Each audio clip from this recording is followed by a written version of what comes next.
तो जिसने राम के आराधना की, राम का नाम लिया, अरे मेरे मूर्ख मन, बता कौन सा आदमी है जिसका कल्याण नहीं हुआ।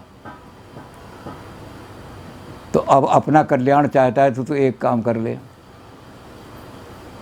वो कहते क्या जी, कि राम के गुणगान किया कर और सतपंच चौपाई मनोहर, जानी जो नर उर्धर, दारुण अविद्या पंच जनित विकार श्री रघुवर हर। अब तू सारी रामायण नहीं पढ़ सकता क्योंकि बहुत लंबी है, 7 कांड है, कहाँ पढ़ेगा। तो तू कर ले, इसमें जो चौपाई तुझे अच्छी लगती हो, 7 5। बहुत सारे आदमी ने इसको बढ़ा के कह दिया सतपंच मतलब 35। अब 35 चौपाइयाँ कहाँ याद रहेंगी। इसका मतलब ये कि 5 7 चौपाइयाँ भी जो अच्छी लगती हों उनको धारण कर लो, रोज़ उनका पाठ किया करो। तो जो 5 7 चौपाइयाँ भी धारण करता है, मैं जब तक सोऊंगा नहीं, जब तक इनका पाठ नहीं करूँगा। तो 5 विकार जो हैं जीवन के, कौन कौन से हैं? राग, द्वेष, अभिनिवेश, मृत्यु का भय, अस्मिता, अहंकार और अविद्या, अज्ञान। जितना भी आदमी का दुख होता है, किसी को, लक्ष्मण को रामचंद्र जी ने यही कहा था और यहाँ भी इन्होंने कहा था कि ये अविद्या का दूर जो है कौन करेगा? संत और असंतन का भेद जो पूछा उसने, ये संत और असंत, संत दूर करेंगे इसको। संतों के गुण में सबसे पहला, संतों के बहुत सारे गुण हैं जो उन्होंने बताए काकभूषण जी ने, लेकिन सबसे पहला गुण उन्होंने क्या बताया संत ने, कि जो अपना शरीर अपने लिए धारण नहीं करते, दुखियों और दीन लोगों के लिए शरीर धारण करते हैं। तो पहली पहचान तो संत की है कि जितने दुनिया में दुखी हैं लोग, अब मैंने पहले भी चर्चा हमने की थी कि नंदा जी को हम देखने के लिए गए तो वहाँ उस दिन मदर टेरेसा आई हुई थी। तो नंदा जी की लड़की ने कहा, mother where is your luggage, तुम्हारे पास ये छोटा सा थैला है, बाकी काम सामान कहाँ है? तो कहने लगी एकदम कि there is enough burden on this earth, I do not want to add more. इस संसार में वैसे ही बड़ा बोझ है, संसार पर बड़ा भार है, पापियों का भार है, लुच्चे लफंगों का भार है, मैं नहीं चाहती कि और भार बढ़ाऊँ दुनिया में। और फिर बात कहने लगी कि मुझे तो स्लम, उनको स्लम को वहाँ बम्बई में झोपड़पट्टी कहते हैं। तो कहते मुझे तो I have to go to झोपड़पट्टी ऑल्सो, मैं बड़े बड़े महलों में नहीं जाती, मुझे झोपड़पट्टी में भी जाना पड़ता है, वहाँ टूटी चारपाई भी बैठना पड़ता है। तो I don't move like Shankaracharya, wherever they go they become burden on the society. Shankaracharya को गाय के दूध से ही नहलाएंगे, गाय का दूध ही पिलाएंगे। तो शंकराचार्य जाएंगे तो कितना, कि 10 किलो दूध चाहिए। अब 10 किलो दूध जाएँ तो गरीब के घर जाए, नहीं तो नहीं जाएंगे जहाँ भी। फिर भोग लगेगा भगवान का, तो ये सुबह को भोग लगेगा मेवा का, शाम को लगेगा, तो इतना पैसा कोई लाएगा नहीं, तो शंकराचार्य क्यों जाएंगे उसके घर। तो पहली पहचान क्या बताई उन्होंने, कि जैसे तरु जो होता है पेड़, वो फल धारण करता है अपने लिए नहीं दूसरों के लिए, ऐसे संत जो हैं शरीर धारण करते हैं परोपकार के लिए, दूसरों का कल्याण। मेरे शरीर से, मेरे हाथ से किसी का भला हो जाए तो बहुत अच्छा है। इसके लिए भी एक कथा बड़ी अच्छी हदीसों में आती है मुसलमानों की, कि हज़रत इब्राहीम खलीलुल्लाह कहलाते थे। वो खलीलुल्लाह का मतलब भगवान से सीधी बातचीत होती थी उनकी। तो वो अपने घर के बाहर खड़े होते थे कि जब तक मैं किसी को भोजन ना करा लूँ भूखे को, तब तक मैं भोजन नहीं करूँगा। तो जब कोई उधर से आता था भूखा नंगा, तो पहले कहते थे आओ मेरे घर में आके भोजन करो, भगवान ने आपका हिस्सा यहाँ रखा है मेरे घर में, और ये कह दिया है कि उसका हिस्सा उसको खिला के तब खाना, तो ये आपका ही भोजन है, आप खाइए। तो एक दिन दरवाजे पे खड़े थे, तो एक औरत आई। अब वहाँ उन देशों में, मुसलमान देशों में पर्दा बहुत होता है, तो उसने उनको देख करके हज़रत इब्राहीम खड़े फ़ौरन बुर्का गिरा लिया, पर्दे में वो चली गई आगे। थोड़ी दूर जा कर के जब वो वापस लौटी तो इधर से गई थी खाली हाथ, उधर से लौटी तो हाथ में एक कटोरा था और कटोरे के अंदर आटा था, और ये आगे से चली गई इधर से। तो इन्होंने उसको टोका, उन्होंने कहा कि बहन तुम इधर से आई थी, तुम कौन सा घर है तुम्हारा, किस, और इधर गई थी तो खाली हाथ था, अब तुम कटोरा लेके आ रही हो, क्या बात है। तो उसने अपने पति का नाम बताया। कहते अच्छा वो तो यहाँ 3 मकान, तीसरा ही मकान तो है। कहते हाँ वहीं है जी। तो कहते इधर इधर कहते हमारे एक जान पहचान वाले हैं, तो हमारे घर मेहमान आए हुए हैं, तो आटा नहीं था घर में, तो मैं उनके घर कहते कहाँ गई थी, उन्होंने फिर नाम बताया। तो कहने लगे वो तो 5-6 घर दूर हैं। जो कहा मेरी जान पहचान उन्हीं से है, वहीं से आटा ले आई। तो जैसे ही उसने कहा कि हज़रत इब्राहिम एकदम नीचे गिर गए और रोने लगे, मत्था टेक दिया भगवान। तो वो कहने लगी कि मुझसे कोई गलती हो गई, खड़ी हो गई वहाँ। कहते बुजुर्गवार कोई गलती हो गई तो माफ़ करो, क्योंकि मेरे पति को अगर लग गया पता कि आपका अपमान किया है तो मुझे या तो घर से निकाल देगा, नहीं मार मार के मेरा कचूर निकाल देगा। तो ये कहने लगे बेटी जाओ, तुम्हारे घर तो मेहमान बैठे होंगे भूखे, जाके जल्दी से खाना बनाओ। यूँ कहा आप। कहते मैं तो बेटी ये कह रहा हूँ भगवान से कि भगवान पैसा मत दे, धेला मत दे, कार मत दे, कोठी मत दे, भाई इतनी तौफीक दे दे, मेरे अंदर इतनी शक्ति दे दे कि मेरा मेहमान मुझ पर विश्वास कर सके कि बुरे वक्त में मैं उसके काम आऊँगा।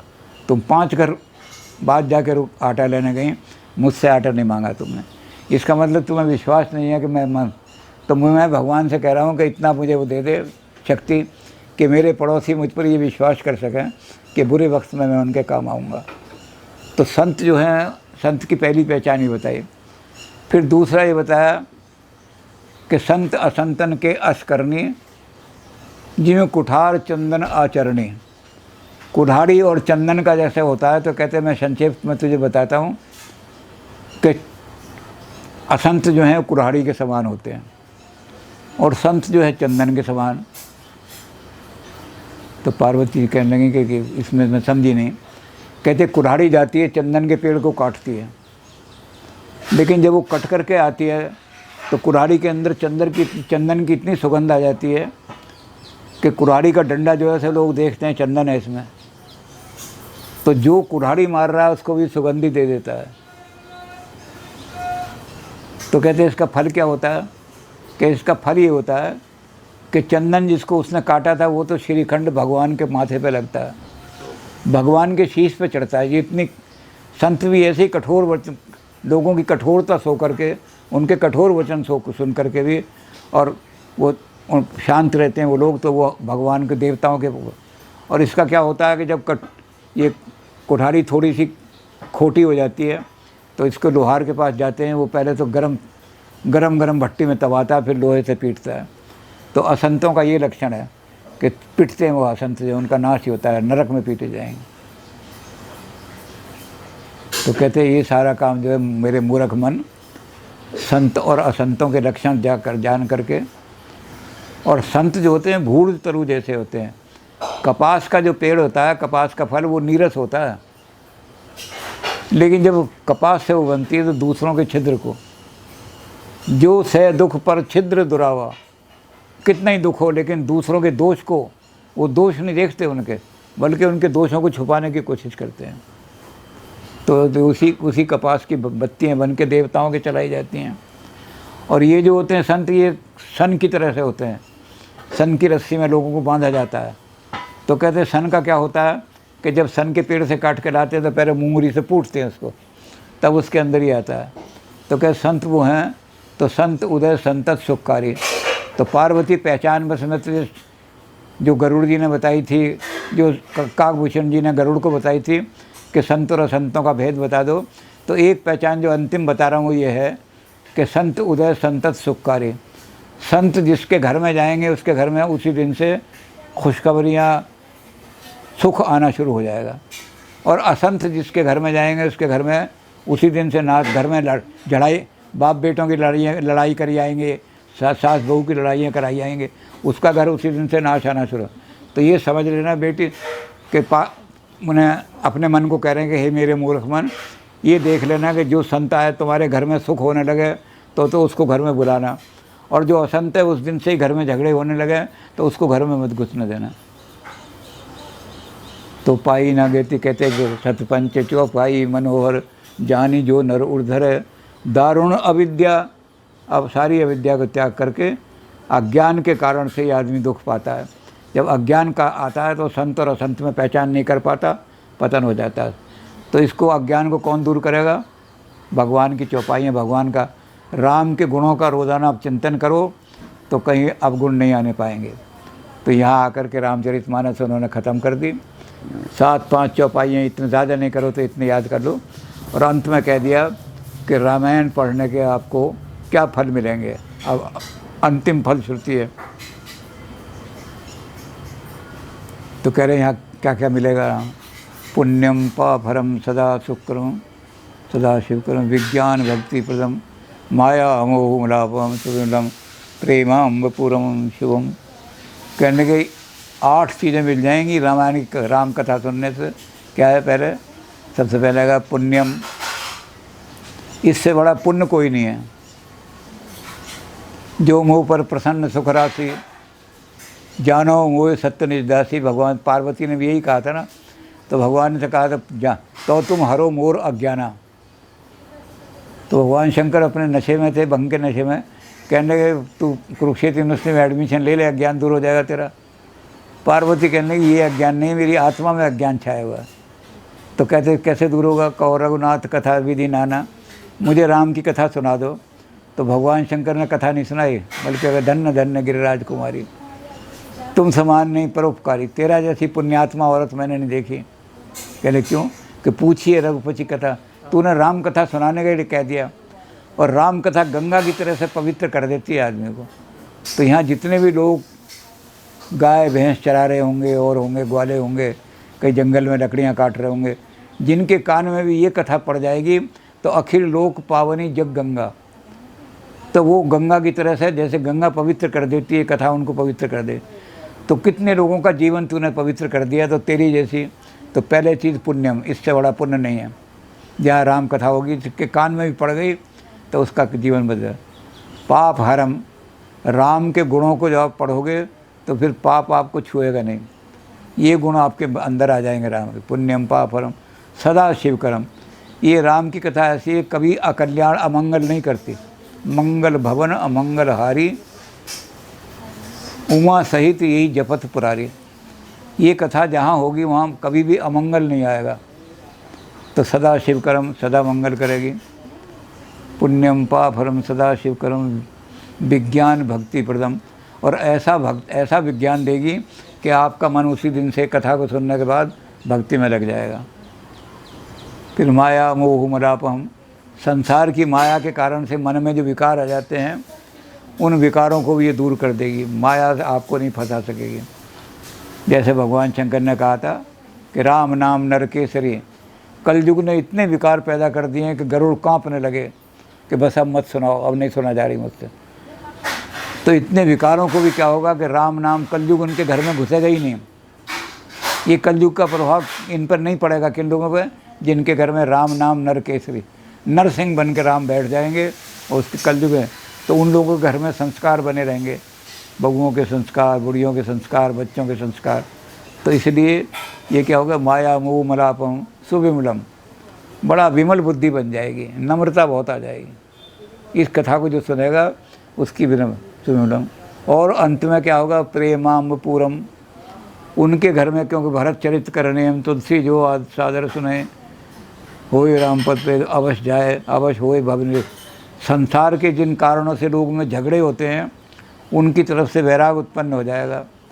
एक ईंट तुमने लादर लगा ली, भाई ने तो कुल्हाड़ी मार के भाई को काट दिया, लेकिन ये हो जाएगा चलो भाई है तो एक ईंट अगर लगा भी ली तो क्या है, प्रेम हमारा। तो भव रस निरति, संसार की जो चीज़ें हैं, जो संसार के अंदर आपके अंदर मल पैदा कर देती हैं, उनसे विरक्ति हो जाएगी आपको। और घर में प्रेम का जल इतना भर जाएगा कि आपके घर में प्रेम ही प्रेम भरा रहेगा। माँ भ्राता भ्रातरम दुष्टम न माँ सुसारम तत्सुता, वेद में यही माना। वेद ने ये नहीं कहा कि मुझे कोठी दे दे, वेद ने कहा माँ भ्राता भ्रातरम दुष्टन, हमारे घर में भाई भाई से दोष ना करे। माँ सुसारम तत्सुता, बहन बहन से दोष ना करे। और वाचम बदत भद्रया, और एक दूसरे से बात करें तो गाली गलौच ना हो, भद्र वचन निकले एक दूसरे के लिए। भाई को कोई गाली दे रहा है और ऐसी गंदी गाली दे रहा है कि उसे पता नहीं गाली तो मुझे ही लगेगी। अगर वो बहन की गाली दे दी भाई को तो तेरी भी तो बहन वही है, तो उनके मुँह से ही नहीं निकलेगी। उनके मुँह से क्या निकलेगा? वाचम वदत भद्रया, भाई भाई से और बहन बहन से जब बात करेंगी तो उनके वचन भद्र निकलेंगे, शुभ वचन। और फिर जब ये सच चीज़ें मिल जाएंगी तो शुभम, फिर आपका शुभम शुभम कल्याण कल्याण होगा। ओम रामचरितमानसम इदम रामचरितमानस। अब रामचरित सप्तम सोपान समाप्तम, 7वां कांड रामायण का समाप्त होता है और मानस यहीं समाप्त होता है। तो इसमें सारी चीज़ें जो आ गई हैं, हमने जो रामायण का इतना बड़ा 7 कांड था, यही में रुचिर सप्त सोपाना, इसमें 7 कांड मैंने लिखे हैं। तो इतना लंबा जो 7 कांड था, उनमें से हमने हर कांड में से काम की बातें निकाल के मक्खन मक्खन निकालिया, छाछ छोड़ दी हमने। तो मक्खन मक्खन निकाल करके हमने रामचरितमानस की कथा कहने की कोशिश की है। अगर कोई इसमें छूट गया है प्रसंग या रह गया है, क्योंकि हमने बहुत छोटा किया है, तो जो सुनने वाले श्रोता जब कहेंगे तो उस पर भी प्रकाश डाल दिया जाएगा। बाकी यही राम कथा ख़त्म हो रही है। शुभम का शब्द आ गया कि राम कथा शुभ ही शुभ करेगी। जिन्होंने इसको कथा है सुना है, उनके घर में प्रेमाम्बपुरम, उनके घर में प्रेम का जल भरा रहेगा। प्रेमाम्बपुरम, प्रेम से बिल्कुल भर जाएगा। जैसे वो भर जाता है प्याला, और प्याले में ज़रा सी भी जगह नहीं रहती, नफ़रत की जगह नहीं रहेगी, घृणा की जगह नहीं रहेगी। वाचम वदत भद्रया, उनके मुख से हमेशा भद्र वचन ही निकलेंगे। तो ये सारी चीज़ें जो हैं हमने रामायण में से निकाली हैं, और जो निकली आई हैं ये कल्याणकारी हैं। ओम शांति शांति।